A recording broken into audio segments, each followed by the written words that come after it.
If you think boredom is a poor excuse for juvenile crime, our next story might change your mind. A program being run by police in the city of Swan appears to confirm that the two are linked. The free basketball tournament on Saturday nights is proving successful at luring young teens off the streets and away from a path of drugs and antisocial behaviour. Claire Moody reports on the program known as Midnight Basketball that's travelled all the way to suburban Perth from the Bronx in New York.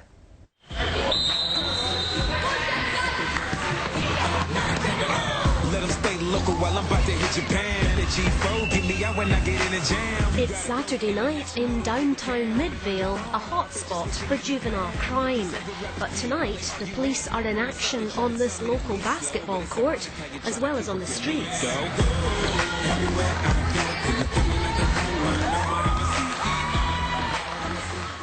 There's a real myriad of backgrounds. Most of them are what we call at risk. It's a programme that's brought local police officers and young people together in an unfamiliar, more positive setting. We realise that there's nothing for kids to do here on a weekend at night. They'd be walking the streets, they'd be going to Northbridge, getting up to travel. The City of Swan is an ideal candidate for this programme, which was invented in the US to curb antisocial behaviour on the streets. The number of car thefts is 65% higher here than the state average. Burglaries are 25% higher and the number of assaults 14% higher. Many of the offences are committed by local youth.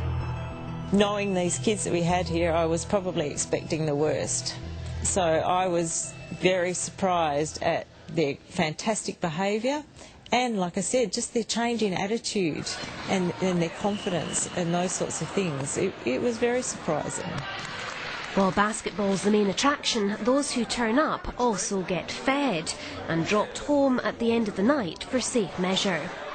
As you can imagine, just opening the doors and letting some of the kids loose to roam the streets at midnight is probably not a good idea. It's really defeating the purpose of the program. So it's a compulsory part of the program that the kids get delivered home to their doorstep at the end of each night. The weekly event depends heavily on volunteers. Among them is Paul Rogers of the Wildcats. Some of the kids are just amazing, you know. They obviously haven't had much coaching, but they're so naturally gifted at all kinds of sports. So yeah, they're pretty cheeky, but they're pretty. They are very talented, and they're really fun to work with, and they're really receptive to learning some of the things that we can teach them. But if this all seems too easy, there's a catch.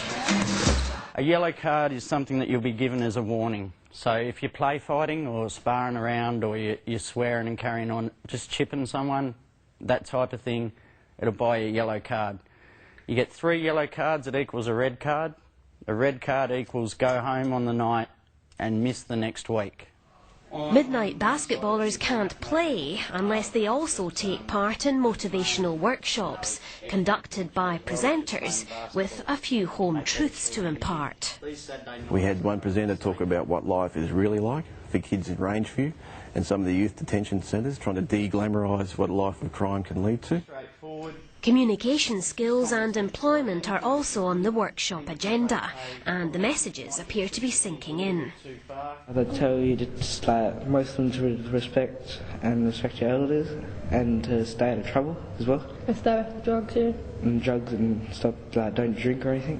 Don't follow, be yourself and take another path. So, yeah. And think before you act.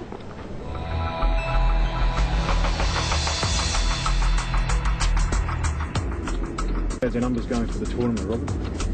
They're very good, sir. But is the programme actually curbing antisocial behaviour? Robin Cotman says it's early days, but the signs are positive.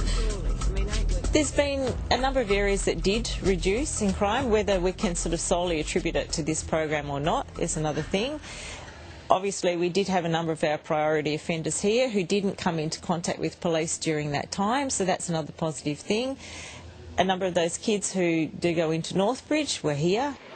The initiative's got the stamp of approval from one spectator who knows more than most about teenage angst. It's that personal sense of achievement. I've done something well, and it makes them feel good about themselves. And feeling good about yourself is where it all starts. It's a great prevention and diversion means, and I prefer to see kids here than see them in a courtroom. There's been a positive spin-off for the sometimes strained relations between police and local youth. I know that there was many comments initially, as in the kids were saying, why are the police here, why are the police here? And the youth workers would say, well, they're the ones that have, made this happen. They're the ones that have put this on for you.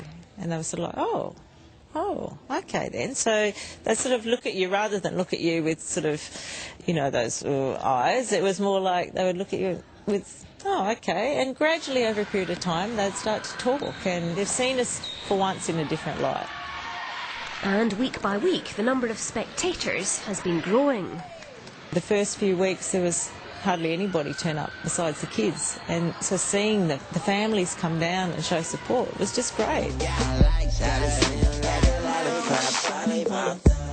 It's an approach that other areas of the state have their eyes on. Similar tournaments are being considered for Armadale, Kununurra and Broome. And in Midland, the programmes proved so popular, there's another contest planned to start this weekend. 8 weeks is nothing. We need this to be running for years so that the kids know it becomes a regular part of their life, not just something that is there for one moment and taken away the next.